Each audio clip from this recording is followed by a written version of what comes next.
that I became very interested in this this tripartite holobiont, and the problem was, and I thought initially that it would be pretty straightforward to graft one of the virus bacteria population dynamic models that was in the literature and just graft that to the holobiont model that I've been working on.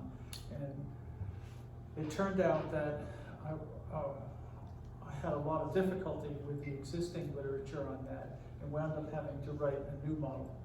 And then that new model in turn led to more than simply the population dynamics of the virus and the bacteria, but led to an evolutionary claim about when the lytic lysogenic transition should occur. And that's probably the most important part of the paper, is actually its implications for the lytic lysogenic transition. But I began this as simply trying to find an alternative model for the phage bacteria population dynamics. And so let me show you what the existing literature has been and why I don't think that's adequate, and so why I think we needed a new model. Now, the existing theory dates back to 1961 with Alan Campbell. And Alan Campbell, and you have to remember, it's 1961, so this is really, even though I'm critical of this, this is really quite a step for someone who is a virologist and a molecular biologist and not an ecologist, and this was published in Evolution. And so his model, pointer, you can see right there that this is basically a Lacobacter predator-prey model where we have the bacteria, which is N, growing logistically with a carrying capacity K, minus a predation term right here, which is Vn, and it's a mass action predation term. And the virus is V, and so we have the production of new virus, BC, B is the birth per unit capture, times Vn, and I'll get to that in a second. Oh, well, right now. So this is V times N tau time units ago, where tau is the time lag, and that's the latency period. So that's the period that Alan assumed it took between getting the virus getting into the cell and its lysing. And then meanwhile, so that's a positive term, but meanwhile we also debit from the bacteria, or from the virus, the collisions. So they're the new infections, and then minus a D, just a D term. Now, you can solve this for an equilibrium in the usual way, and that's what Alan Campbell did. And you get this formula for the equilibria. And the key point I want to make right here is that the viral abundance depends on K, the carrying capacity of the bacteria. And it's a property of these Volterra predator-prey models that, even without the time lag and so on, that the prey abundance depends on predator properties, and the predator properties depend on prey properties. So that's not in itself surprising. And the numerator of the V hat down there is positive when K is big enough. So that what we have is a qualitative prediction that the number of virus depends on the carrying capacity of the host for the bacteria. So, for example, the abundance of so K-min is important right here. I want to draw attention to that, so that if K-min isn't big enough, you don't get the virus population. So in particular, if you had a small mammal, like a rabbit or something, which has a small gut, and then you compare that to a large mammal, so let's assume that the carrying capacity of bacteria in a large mammal, big stomach, is bigger than the carrying capacity of a small mammal, then you find that viruses would be able to survive in the large mammal and not in the small mammal. And therefore, you should be getting, according to this, a lower species diversity of viruses in small mammals compared to large mammals. And I'm not aware of any evidence whatsoever supporting that prediction. I mean, I think that's just not true. And then, and Alan Campbell wasn't in a position to study this because this was 1960, and you may not know that there really weren't access to supercomputers in 1961. And when I was a grad student in the dark ages of 1972, 1971, I was able to get access to the mainframe at Harvard at that time, and even in order to get access to the mainframe, you had to apply for an internal grant, which gave you a certain number of hours, and then you had to program in Fortran. So I remember being a deck of cards. And then later on in my graduate, 1 or 2 years later, we finally graduated to having these little teletype terminals. They were really teletypes going, and they were connected to the mainframe, and so you could program in BASIC on that, so then you could switch from Fortran to BASIC, and then to store your program, and have there's a little ticker tape next to it, so it would go, and it would punch. You'd get a punch tape, and so when you came back to the terminal the next day, and you wanted to load your program again, you'd feed the little ticker tape into it, and so obviously the program couldn't be much more than 10 lines. So this is where Alan Campbell was writing in, so he doesn't really know what the stability properties are of this, and when it was pointed out that it wasn't very stable, he was quite annoyed.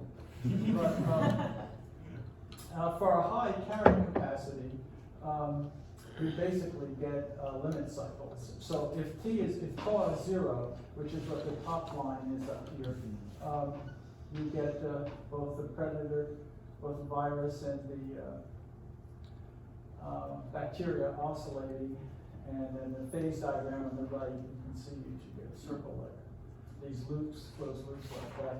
Now, if the carrying capacity is finite, these that's not actually a closed loop. It's just that if K is very high, it's almost a closed loop. But for finite carrying capacity, these things wind into the equilibrium point so that you have a stable focus. But only in the limit as K is infinity do these things become closed loops. Now, if for any lag, time lag, then the trajectories wind out from the equilibrium point, which you see in the lower graph. Well, it would depend on the size of the carrying capacity. If the carrying capacity is sufficiently high, then just about for any tau, these things wind out. And the one on the left is for tau equal 1, the one on the right is for tau equals 15, which was sort of an appropriate value for virus that infects E. coli. Now, okay, so a big problem is that this equilibrium point in the Campbell model is not stable. And but I think more importantly is this point down here, that the Campbell model envisions a virus-bacteria population dynamics. It envisions that there are two counteracting forces going on: the density dependence of the bacterial population, and then the destabilizing force of the time lag, and the outcome is the balance of that. Now, you have to ask yourself, is that what you think is happening when a virus and a bacteria interact? That we have density dependence in the bacteria controlling, resisting the destabilizing effect of the time lag in the virus. And so my main objection to this model is that just isn't what's going on. So I have a different picture of what's taking place. And so the model is really implementing not a modification of this model, but a different model in the sense of having a different picture of what's going on. And so here's the diagram that I have for the two types of life cycles involved. So we'll talk, the model really pertains to the left, and then by extension, we'll talk about the right. So in the left, if we have a virulent virus, So the virus are in the environment in the virion pool, and then it's Poisson sampling into the bacteria. So the ones that are infected in the along brown arrows, they lyse inside the bacterial cell and release dye and release more virions. Whereas those that happen not to be infected grow and produce more bacteria open for infection the next time. So that's the life cycle for a virulent phage. And then, as we'll see, for a lysogenic phase, there's this third option of actually incorporating into the bacterial chromosome. Now the point of just drawing that right there is that when we get to a lysogenic virus, the bacteria and the prophage have identical reproduction rates. So as you see, the main issue then will be what is the reproduction rate that a virus has if it goes through the virulent, through the lytic cycle, versus what reproduction rate could it have if it joined with the bacteria. So it's a comparison of one versus the other. And so my argument is going to be that it does whichever is at the higher R. And now, so here's the model that I have, and you'll see here that I'm assuming Poisson sampling, where the Poisson density function, the Poisson density is mu of t, which is important. And mu, okay, so here's my picture, that the dynamics are set by the virus-bacteria interaction itself. That's the focus of attention. Whereas I'm going to allow no carrying capacity and allow the bacteria to grow exponentially. And so the picture is that if you have a bacteria culture, like typically when you grow a bacteria culture, you take your media or whatever, you put the bacteria in, and they grow exponentially for a while, and then they level off. So when they're growing exponentially, it's the so-called log phase, okay? So I'm talking about the incorporation of virus into bacteria during the log phase. And then if they do successfully incorporate, then they'll march together to some equilibrium. But let's talk about what's going on during the log phase when the bacteria are growing exponentially. And the mu, which is the Poisson density function, is going to be A, which itself depends on V, and V is the ratio of virus to bacteria. So it depends on A, which is the amount of available space to attach to.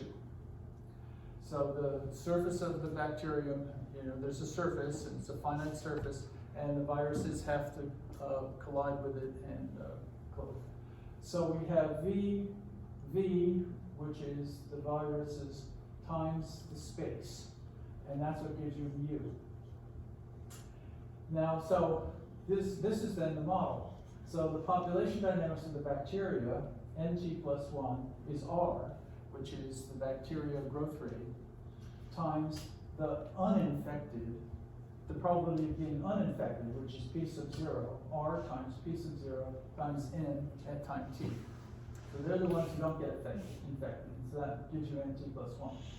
And then the virus and the infected bacteria produce new virions out of the environment. So Vt plus 1 over here is, okay, p sub 1 is the probability of being infected by one bacteria, by one virus. And V of 1 is the burst rate from a bacterium that has one infection. P sub 2 is the probability that a bacterium gets infected by two particles, and B sub 2 is The problem is the burst size if you have 2 in it. And burst size is not per capita. Burst size is the number of virions released from the whole bacterium. It's not the per capita bacterium. It's not the per capita burst size. So you could take B and divide B of take B and divide it by the B of n. So let's let the index there be n. So you could take B of n divided by n, which would be the per capita burst size. But what's in the formula right here is the total burst size coming out of a bacterium is a function of the number of colonies, number of infections. And an infection is called, in this jargon, an MOI, a multiplicity of an infection. So that's why I'm using m as the index all the time. Okay, where B of m is the burst size from the bacterial infected with virus particles. Okay, so that is a model for both species. And you can simplify it by taking the equation for V and dividing it by the equation for N to give yourself an equation for little v. And thereby wind up with a single equation where Vt plus 1 is a function of Vt. And it has two sources of density dependence within it. One is density dependent burst size, which I'm taking as a power law, B naught times B to the alpha. And there's density dependent absorption, which is where it fills up, and where kappa is a saturation density, the viral density at which all the binding sites are occupied. And so this is a picture, so the whole picture could be wrong, but this is the picture that I'm working on. Now, the reason for taking a power law for B of n is that there are data about burst size as a function of n. So I went through all the data on that, and they all fit power laws. And sometimes with alpha of 1, a half, 0, or minus 1. But that's what I had.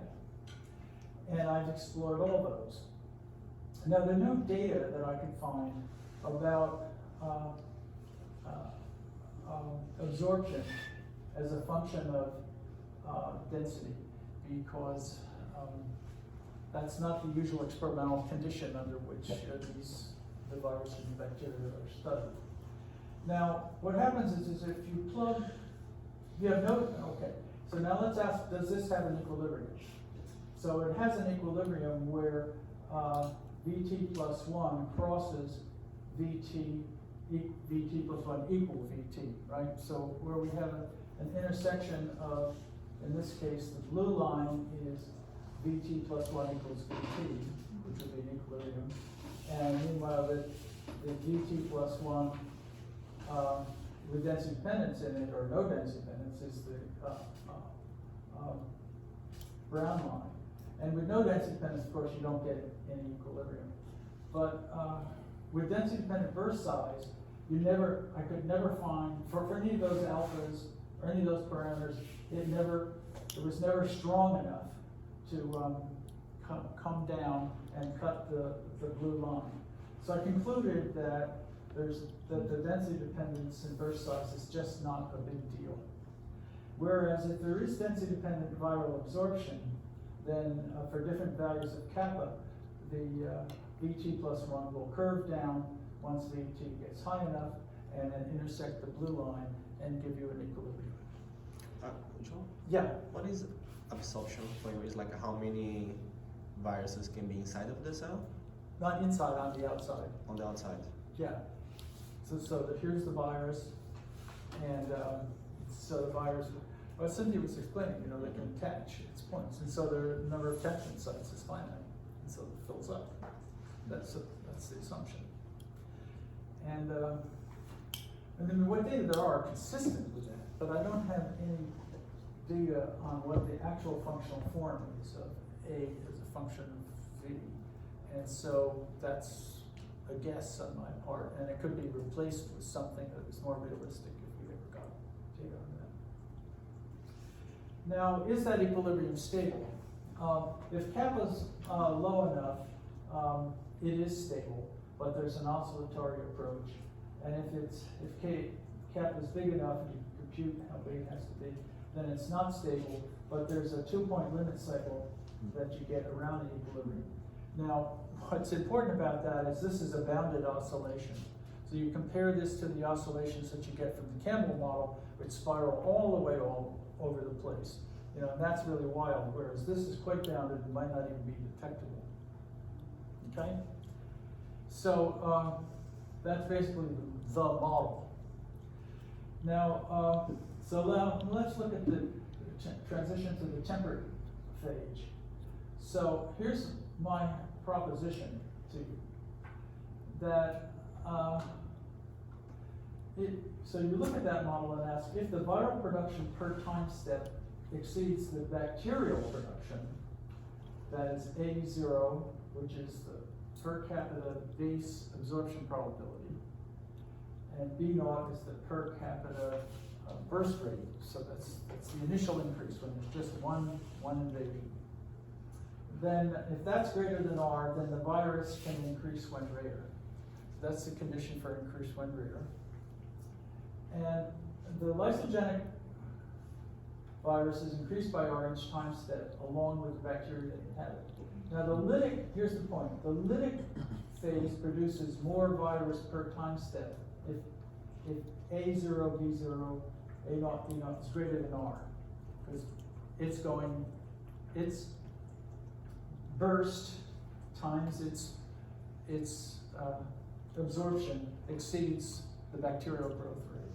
Whereas the lysogenic phase goes in the other direction. If A0, B0 is less than R, then you might as well hitchhike on R, hitchhike on the bacteria. So that I'm calling a quote fitness switch, which is that under condition A, if A0, B0 is greater than R, you should be lytic. If A0, B0 is less than R, you should switch to lysogenic. And so now let's see if that agrees with anything. If there, yeah, Joe. Sorry, just a quick question. So does this mean that when introduced when rare, it'll always start lytic? Is that? No. When introduced when rare, well, when introduced with rare, if A0, B0 is less than R, then it couldn't enter in the first place. Yeah, you're right. It has to start lytic and then switch. Yeah, that's it has interesting. to have a chance. Yeah. That's cool. I haven't really thought about that. This is my last slide. These are the predictions.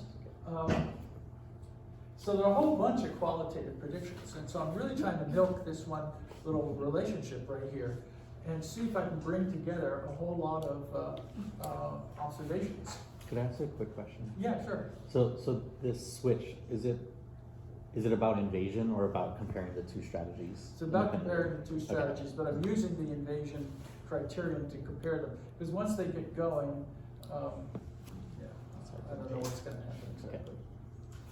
So, okay, now, Bruce Levin argues that the reason lysogeny exists is that it's a refuge for the virus in uncertain times. And so I think that could be correct if hygienic practices reduce A0 enough. So in other words, you could have an intervention, imagine intervention.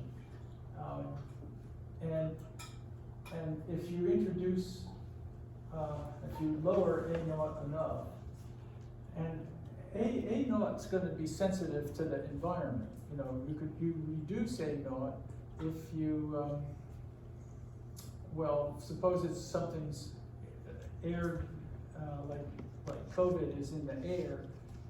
If you filter the air out, then the chance of a virus particle making it to another bacteria to infect gets lower, so that lowers A.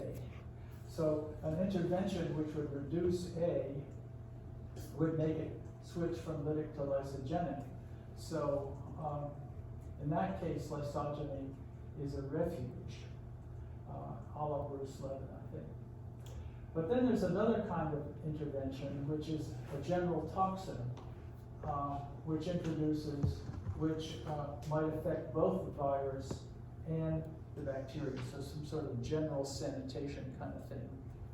In that case, the lytic lysogenic state should remain unchanged because it would divide out from both sides of that. Okay, now what's really interesting I've found is what I'm now calling ecogeographic patterns. And Cynthia's talked a lot about this, that increasing environmental dissolved organic carbon on a reef, on a coral reef, causes R, the growth rate of the bacteria, to increase, which leads to so-called microbialization, where you have degraded reefs just with mountains of bacteria. Now, that should cause the viruses, I think, to switch from lytic to lysogenic because R went up, which is on the upside there. And so my interpretation of the increased lysogeny on microbialized coral reefs is due to the higher R in those circumstances. And then there's an analogous biogeographic pattern with the gut microbiomes. The microbiomes in the gut have a lot of lysogenic bacteria, and again, I'm assuming that the gut provides a very high nutrient environment, letting the bacteria grow really fast. We have a high R, so it pays a virus to be lysogenic there. Now, number 4 is that a lysogenic virus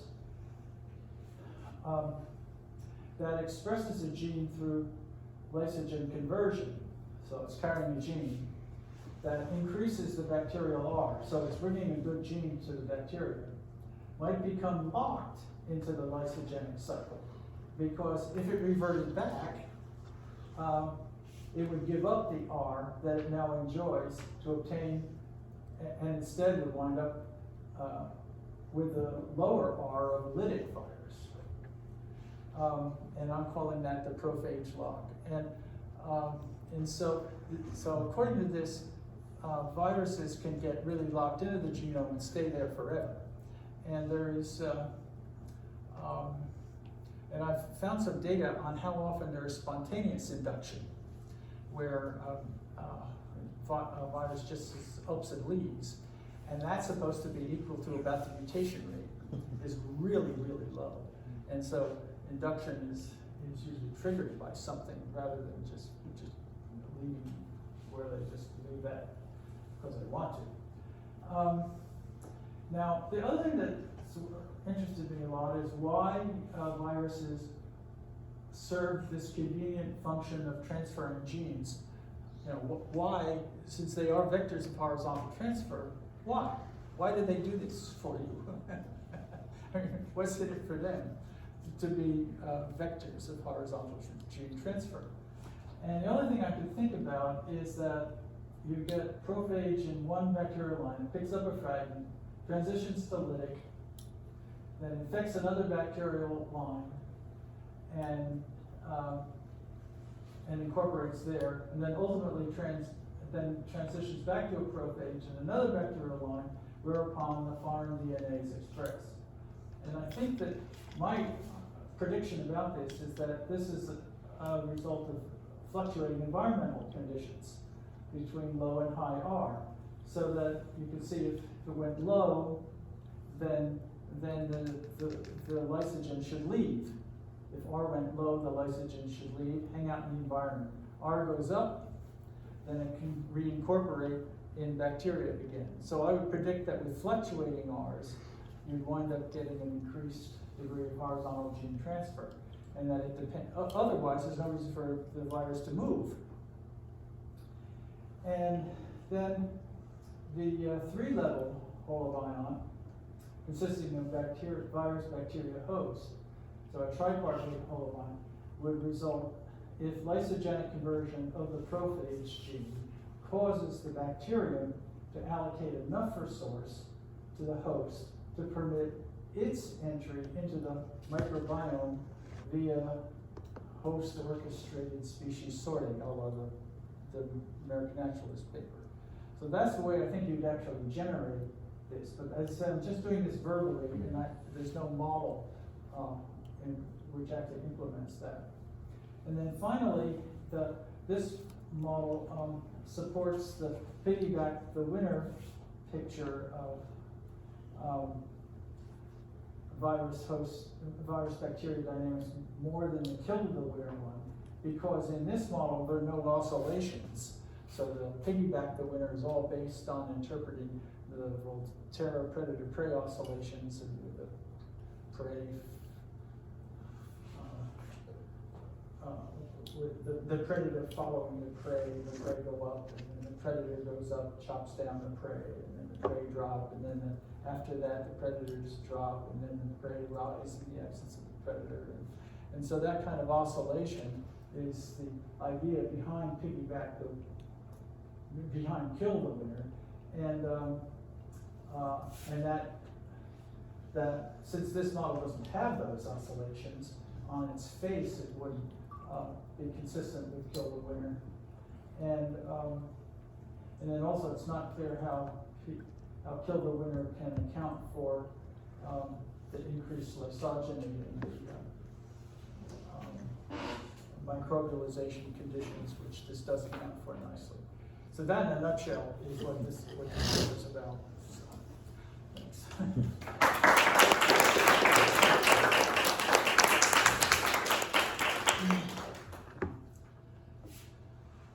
So,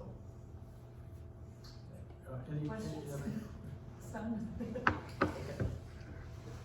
Recording stopped. Oh, that's my fault. No, that's my fault. Okay. I like the prophage lock idea and the Recording in progress. with the switch you have. It suggests that induction might be a way when you're a prophage, you don't know what A0 is in the Yeah. environment anymore. Yeah, But if yeah. you leave once in a while, you can kind of see if You can it's sniff better it out. conditions. Yeah. Yeah, and then use that. Yeah, That's a cool. good idea. I like that. Yeah. Some phages actually have mechanisms to sense what A0 may be outside. I don't know how widespread that is, but several viruses have the ability to express proteins that can either sense or even manipulate quantum sensing Wow. communication in bacteria. Again, I don't know how widespread that is. Mhm. This, Cool. yeah, I'm really interested in that. I've been reading about that. That some viruses can tap into the quorum sensing mechanisms that bacteria have, and that gives them an environmental awareness. Mhm. Yeah.